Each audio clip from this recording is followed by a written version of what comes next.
आइए नाज़रीन, सबसे पहले आज की ख़बर की जानिब बढ़ते हैं। बेंगलुरु से आई ख़बर है, कल दफ्तर सीधी बात में एक खुसूसी बाक़वी जंतरी नामी एक छोटी सी डायरी का इफ्तिताह अमल में आया है, जो कि मौलाना सईद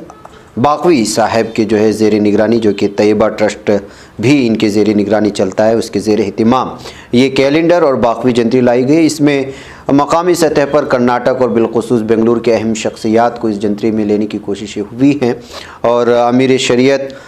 कर्नाटक हज़रत मौलाना सग़ीर अहमद साहब रशादी दामत बरकातुहू से भी टीम ने मुलाकात करके उनके सामने भी बाक़वी जंतरी के सिलसिले में तफसीलात रखते हुए बहुत सारी उसके फ़वाइद सामने रखे। और इस बाक़वी जंतरी में मुख्तलिफ़ अलग अलग तरह के लोगों की तफसीलात, अलग अलग शोबों की तफसीलात, वो डॉक्टर्स हों या समाजी खिदमत करने वाले हों या सहाफ़ती बरादरी से ताल्लुक़ रखने वाले हों या फिर तालीमी बरादरी से रखने वाले हों, अलग अलग शोबों के अहम तरीन शख्सियात को इस बाक़वी जंतरी में जो है उनकी तफसीलात और उनकी बहुत सारी अहम तरीन ख़बरें पेश करने की कोशिश की गई है, उनकी तफसीलात इकट्ठा करके पेश करने की कोशिश की गई है। इसका इजराई रस्म दफ्तर सीधी बात में मुनक़िद की गई थी, जिसमें अक्सर उलमा इकराम ने शिरकत करते हुए मौलाना सईद बाक़वी साहब को जहाँ इस तरह की चीज़ सामने लाने पर उनको मुबारकबादी पेश की, वहीं पर उनकी इस काम को भी सराहने की कोशिश हुई है। मुख्तलिफ़ उलमा इकराम शहर बेंगलुरु आस पास के इस मौके पर मौजूद थे।